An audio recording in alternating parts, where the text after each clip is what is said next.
Suatu hari, kaum Quraisy meminta Nabi Muhammad untuk menjawab beberapa pertanyaan untuk menguji apakah dia benar-benar seorang nabi.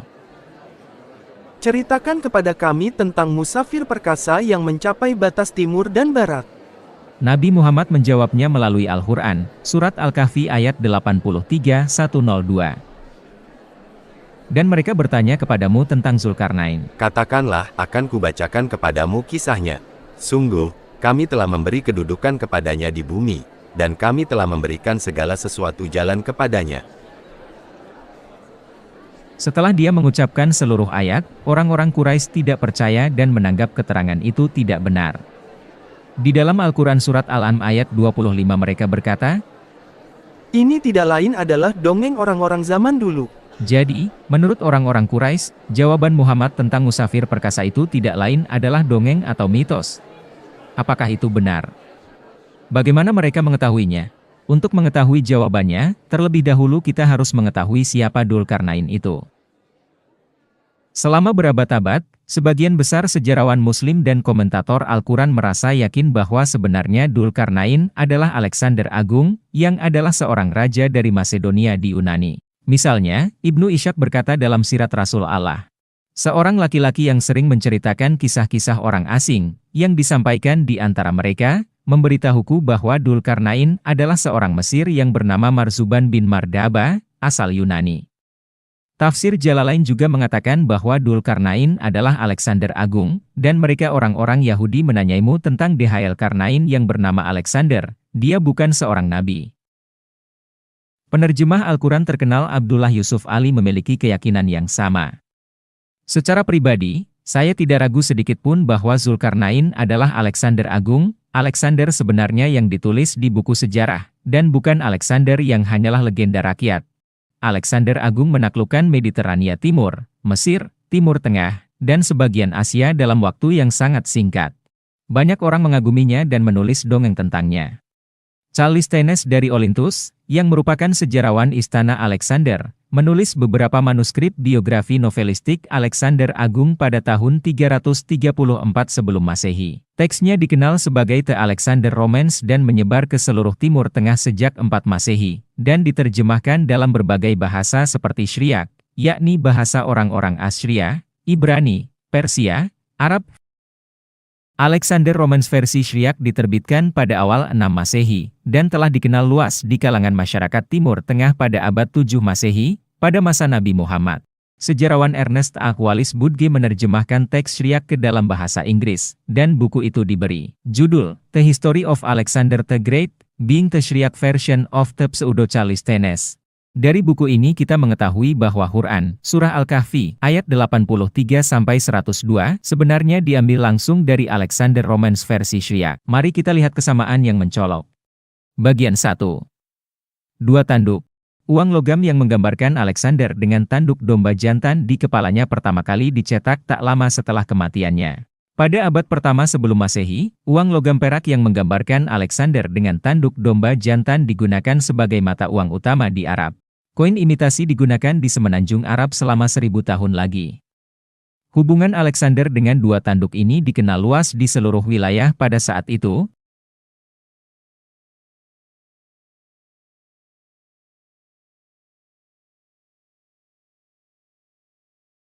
Ya Tuhan, Tuhan para raja dan hakim, Engkau yang mengangkat raja dan menghancurkan kekuatan mereka. Aku tahu dalam pikiranku bahwa Engkau telah meninggikan aku di atas semua raja, dan Engkau telah menjadikanku tanduk di atas kepalaku, yang dengannya aku dapat meruntuhkan kerajaan di dunia.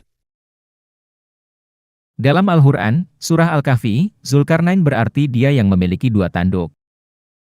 2. Mendirikan dengan kekuatan.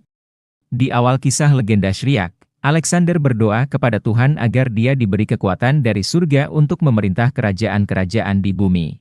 Beri aku kekuatan dari surga sucimu, bahwa aku dapat menerima kekuatan yang lebih besar dari kerajaan dunia, dan bahwa aku dapat menaklukkan mereka, dan aku akan mengagungkan namamu, ya Tuhan, selamanya. Kisah Al-Quran, berbicara dari sudut pandang Allah, mengatakan bahwa dia telah memberi Alexander kekuatan di bumi. 3. Perjalanan ke laut berbau busuk.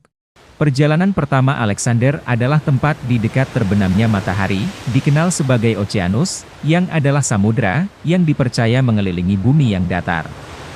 Mengenai hal, tuanku, yang ingin Yang Mulia lihat dan kunjungi, yaitu, di mana langit bersandar, dan apa yang mengelilingi bumi, lautan yang mengerikan yang mengelilingi dunia tidak akan memberimu jalan. Karena ada 11 lautan cerah, dan setelah itu ada sekitar 10 mil daratan kering, dan setelah itu terdapat lautan yang berbau busuk, yakni Samudra Oceanus, yang mengelilingi semua ciptaan.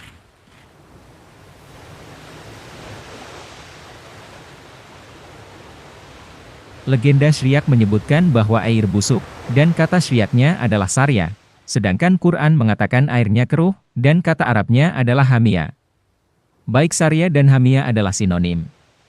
Kesamaan ini disebutkan dalam Sirat Rasul Allah, halaman 12, di mana Ibn Ishaq mengutip sebuah puisi yang mengatakan genangan lumpur dan lendir busuk. 4. Hukuman bagi pelaku kejahatan. Legenda Syriak menjelaskan bahwa Alexander meminta penjahat dikirim ke pantai Laut Busuk untuk menguji berita bahwa siapapun yang mendekati laut itu akan mati. Alexander dan pasukannya berkemah, dan dia memanggilnya gubernur daerah itu yang lalu datang ke perkemahannya, dan dia berkata kepadanya, Apakah ada orang di sini yang bersalah dan dijatuhi hukuman mati? Kami memiliki 37 napi yang bersalah dan menghadapi hukuman mati. Bawa kemari para pelaku kejahatan itu. Dan mereka membawa para napi tersebut, dan Raja Alexander memerintahkan sebagai berikut, Pergilah kamu ke pantai laut yang busuk, bawa palu dan pasak, agar kapal bisa diikat di sana, dan persiapkan segala sesuatu yang diperlukan pasukan yang akan menyeberangi laut. Dan orang-orang itu pergi, dan sampai ke tepi laut. Sekarang Alexander berpikir pada dirinya sendiri, Jika benar seperti yang mereka katakan, bahwa setiap orang yang mendekati laut busuk itu akan mati, maka lebih baik mereka yang bersalah dengan hukuman matilah yang mati di sini. Dan ketika mereka telah berjalan mendekati pantai laut itu, mereka mati seketika. Kisah Al-Quran hanya memberi pembaca keterangan tersembunyi dari Dzulkarnain di mana dia mengatakan bahwa, siapapun yang berbuat salah, akan dikirim kembali kepada Tuhan atau dibunuh, tanpa menceritakan seluruh peristiwa. Tidak hanya ada kesamaan yang jelas di antara cerita-cerita itu, tetapi legenda Syria juga membantu memahami versi cerita Al-Quran yang pendek dan tak jelas. 5. Matahari terbit pada orang tanpa pelindung. Setelah keluar dari air berlumpur, Alexander bertemu dengan orang-orang yang tinggal di dekat lokasi di mana matahari memasuki jendela langit, yaitu terbit di atas bumi yang datar, dan mereka harus mencari perlindungan karena matahari lebih dekat ke tanah dan sinarnya membakar manusia dan hewan di sana.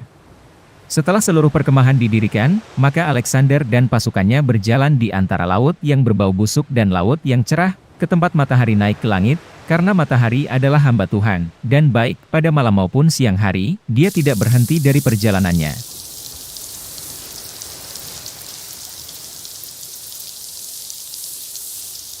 Tempat terbit matahari terletak di atas laut. Pada saat matahari akan terbit, orang-orang yang tinggal di daerah itu akan segera melarikan diri dan bersembunyi di laut, agar tidak terbakar oleh sinar matahari. Matahari bergerak ke tengah langit, ke tempat dia memasuki jendela langit, dan kemanapun dia berlalu, terdapat gunung-gunung yang menyeramkan.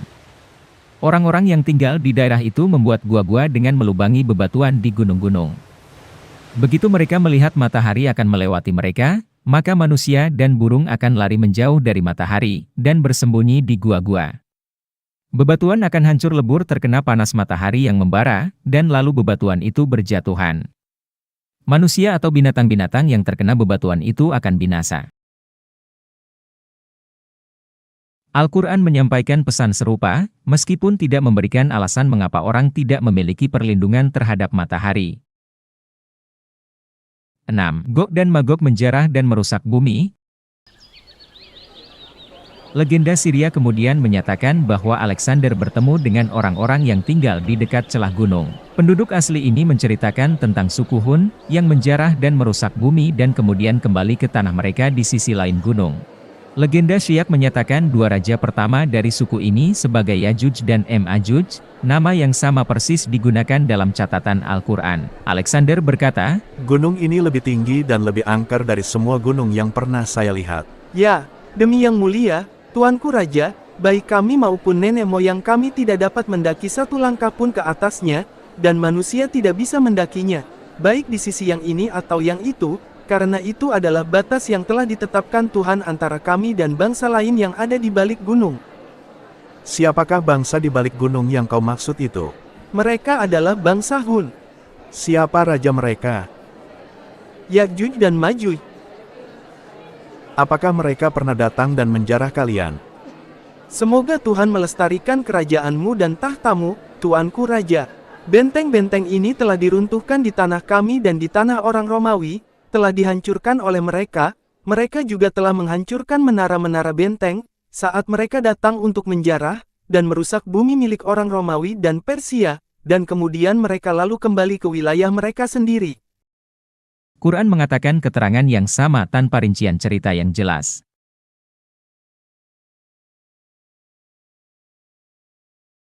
7. Membangun penghalang. Setelah berbicara dengan orang-orang tentang Yajuj dan Majuj, Alexander mengatakan dia akan membangun penghalang seperti tembok atau bendungan antara orang-orang itu dan bangsa lain yang mengganggu mereka. Raja berkata, Apakah kamu ingin kami melakukan sesuatu yang luar biasa di negeri ini? mereka berkata kepadanya, Apapun yang mulia perintahkan, maka akan kami lakukan. lakukan. Mari kita buat gerbang dari logam kuningan dan tutup celah ini. Baik Al-Quran dan legenda Syiak mencatat bahwa Alexander mengumumkan pesan yang sama dalam sebuah pidato. 8. Terbuat dari besi dan kuningan. Kesamaan lain dari kedua cerita ini adalah dindingnya akan terbuat dari besi dan kuningan. Dan Alexander memerintahkan dan mengumpulkan 3.000 tukang besi, para tukang pengolah besi, dan 3.000 orang pekerja kuningan. Dan mereka meletakkan kuningan dan besi, dan mengaduknya seperti orang menguleni ketika dia mengerjakan tanah liat. Kemudian mereka membawanya dan membuat pintu gerbang, yang panjangnya 12 hasta dan lebarnya 8 hasta. Dan dia membuat ambang yang lebih rendah dari sisi gunung ke sisi gunung lainnya, yang panjangnya 12 hasta. Di sini para penerjemah Al-Quran menggunakan kata-kata yang berbeda untuk logam kedua, timah, Yusuf Ali, tembaga, piktal, kuningan, syakir. Tetapi kesamaan kisah dengan legenda Syiak tampak jelas. 9. Tidak dapat ditembus. Setelah membangun penghalang, legenda Syria mengatakan bahwa penghalang itu sangat sulit ditembus dan orang Hun tidak akan dapat menggali bagian bawahnya. Dia menyatukan gerbang dan bautnya, dan dia memasang paku besi dan memukulnya satu persatu, sehingga jika orang Hun datang dan menggali batu yang berada di bawah ambang besi, bahkan jikalau sekalipun para prajurit dapat melewatinya, seekor kuda dengan penunggangnya tidak akan bisa lewat, selama gerbang yang diperkuat dengan baut itu tetap berdiri. Ungkapan serupa digunakan dalam Al-Quran untuk menyampaikan bahwa penghalang itu sangat sulit untuk dilewati. 10. Hancur di akhir zaman. Legenda Syiak mengakhiri cerita dengan sebuah nubuat bahwa gerbang itu kelak akan dihancurkan dan suku Yajuj dan Ma'ajuj menerjang masuk dan menghancurkan segala sesuatu yang ada di depan mereka. Peristiwa ini akan terjadi ketika bangsa-bangsa telah dikumpulkan bersama pada akhir zaman. Dan Tuhan akan mengumpulkan raja-raja dan pasukan mereka yang berada di balik gunung ini, dan mereka semua akan berkumpul di hadapannya, dan mereka datang dengan tombak dan pedang mereka, dan akan berdiri di belakang gerbang, dan akan memandang ke langit, dan akan memanggil nama Tuhan, dengan berkata, Ya Tuhan, bukakan gerbang ini untuk kami. Dan Tuhan akan mengirimkan tandanya dari surga dan sebuah suara berseru pada gerbang ini, dan gerbang akan dihancurkan dan jatuh ke tangan Tuhan, dan gerbang itu tidak akan dibuka dengan kunci yang telah kubuat untuknya. Dan satu pasukan akan melewati gerbang yang telah kubuat ini, dan satu jengkal penuh akan disingkirkan dari bagian bawah oleh kuku kuda yang melaluinya yang bersama penunggangnya akan melaju untuk menghancurkan bumi atas perintah Tuhan. Al-Quran juga mengakhiri kisah ini dengan nubuat serupa. Van Bladel dalam esainya berjudul The Alexander Legend in the Quran, Surat Al-Kahfi, ayat 83-102 merangkum hubungan antara Al-Quran dan legenda Syiak. Dengan demikian, secara mengejutkan tampak bahwa hampir di setiap bagian dari kisah pendek di Quran ini terdapat padanan yang lebih jelas dan terperinci dalam buku legenda Alexander versi Syriac. Dalam kedua tulisan ini, setiap peristiwa yang sama ditampilkan dalam urutan yang persis sama. Memang, kesamaan yang ditunjukkan sangatlah jelas sehingga jika keduanya dibandingkan sudahlah jelas bahwa kedua tulisan punya hubungan yang sangat erat. Keduanya menceritakan kisah yang sama, dengan urutan peristiwa yang persis sama, dengan menampilkan banyak detail terperinci yang sama. Legenda Syriac diterbitkan pada awal tahun 6 Masehi, dan berdasarkan tulisan Alexander Romans oleh Pseudo-Callisthenes yang ditulis pada tahun 334 sebelum Masehi. Quran ditulis dan disusun pada akhir abad ke-7 Masehi. Ini membuktikan tanpa keraguan bahwa legenda Syriac adalah sumber langsung dari kisah Dzulkarnain di Quran. Dalam Al-Quran, Surah Yusuf, ayat 2, dan Surah Ar-Ra'd ayat 37, juga Surah Fussilat, ayat 41, Allah berfirman bahwa Dia sendiri yang menulis Al-Quran di surga. Tapi klaim itu tidak benar karena Surat Al-Kahfi, ayat 83-102 jelas didasarkan pada manuskrip kuno, yang ditulis oleh Callisthenes, seorang penulis pagan yang tidak mengakui Allah atau Islam. Masalah lainnya adalah bahwa Alexander Agung bukanlah seorang Muslim. Dia adalah seorang raja kafir yang percaya bahwa dia adalah putra Zeus Amon, yang merupakan kombinasi antara dewa Zeus, yang adalah raja para dewa Yunani, dan dewa Amon, yang adalah raja para dewa Mesir. Karena alasan ini, sebagian besar cendekiawan Muslim modern menolak pendapat bahwa Dzulkarnain adalah Alexander Agung.